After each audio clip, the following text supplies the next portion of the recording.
It has the same feeling as the Republican convention in Cleveland, when many of the big lobbyists stayed away, the celebrities stayed away, the big politicians stayed away because they were a little bit uneasy about Donald Trump and what he meant.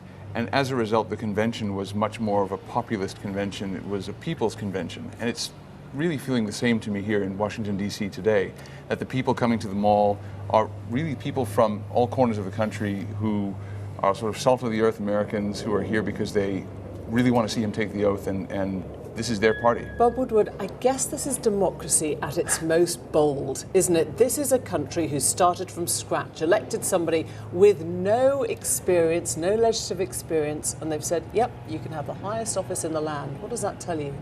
Well, it's so interesting because tomorrow, when Trump becomes president, there is automatically, because he's president, moral authority bestowed upon him and the goodwill of most people, actually, even people who don't trust him, don't like him.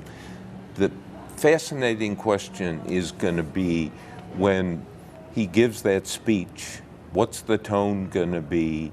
Does he, in a sense, say, you know, look, the campaign is over, as he said when he declared victory the night of the election. A unifying moment. Yeah, and will he do that again? And will this goodwill that normally comes to a president come to him? Now, he's lower in the polls. There's more anxiety. I think you would have more uncertainty, and but at least for the first few days, I think he's in the driver's seat. And how do you approach him? Because many will remember that yours was the journalism that brought down a President Nixon, and yours will be seen as the journalism that is propping up a president.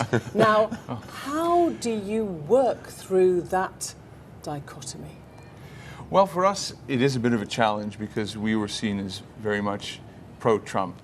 But our readers are quite harsh on us. I mean, in the era of new media, you have very little room to deviate from what your audience expects. And really, we're a conservative website at the core. And the fact that Donald Trump was the party's nominee meant that we supported him basically because that's what we do. But there's a lot of criticism that also happened. I criticized Donald Trump on several occasions when I disagreed with him. And if we stray from principle into political support for Donald Trump, I think our readers will be very unforgiving. Bob Woodward, can he be held to account? Of course, he will be held to account. And at the same time, the journalists have to, a lot of journalists are rattled because this was unexpected. Quite frankly, lots of people do not, in journalism, do not like him. My view is the job of the reporter is to be so neutral you can't stand it, and to deal with facts, but also be aggressive. And I think that's really an important cultural moment for the media. Are we going to be able to rise to that obligation? We're going to pick up with these points in a few moments.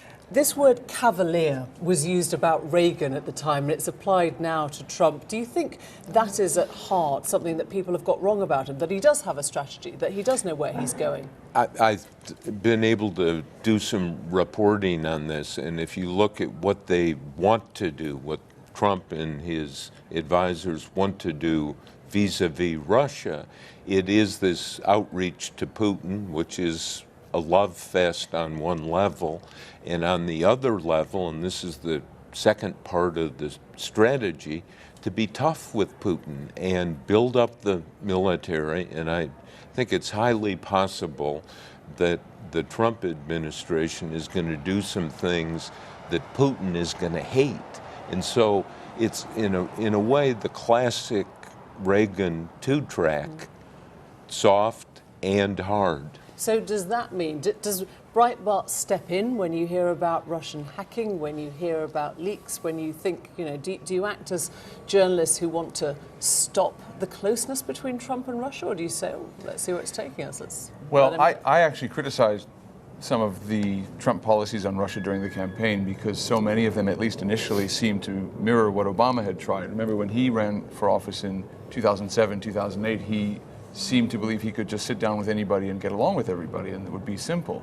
And Trump seemed to think he would have better success at doing the same thing because he had had more experience in business and as an executive. But to me, I think that Russia's interests sometimes align with ours, but quite often don't. And that's going to mean there's going to be conflict between any U.S. administration and Russia. But I think, as Bob said, the Trump team has actually developed a more nuanced policy now where they were talking very tough on nuclear stockpiles and perhaps building up the military. So you sound, but Bob, also quite outreach. optimistic about what the future will Well, hold. you know, people can have strategies, and sometimes they work, and sometimes they fail disastrously. So we don't know, but it's in the Reagan model. Now, Reagan had 8 years to do it. He started out very tough. Remember, tear down the wall. Reagan called the Soviet Union the evil empire. And then when Gorbachev came in, there was an outreach. We have this cabinet now, which is more like a bunch of CEOs, right? £14 billion net worth at some estimates. Does that worry you that the whole country is now in the hands of 18 white rich men? No, not at all. I think he's picked people who have a track record of executive experience. He's chosen people who are at the top of their fields and whom he trusts with running these very large government Your departments. former boss, Steve Bannon, right in the middle of that. How on earth do you criticise anything the Trump administration's doing when Steve Bannon, who ran Breitbart, is in there? Quite often.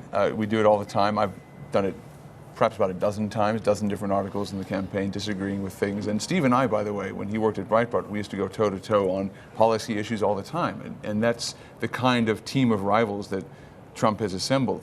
Barack Obama got a lot of credit for doing it, but Trump has done it even more so. These are men and women with opinions. But the people who marched for Trump, who rallied for Trump, think they're voting in a non-elitist president. That was what he sold them. And now you look at the cabinet, does that not worry you? Well, I think we're going to see. I mean, you can have lots of money and do things for real people. I think the question is, are the policies going to be anti-people or pro-people? If the person on the street says, you know, Trump and this rich cabinet, they're looking out for me, which they might. At the same time, they may look out for business interests in a way that is perceived to be anti-people. Thank you both very much.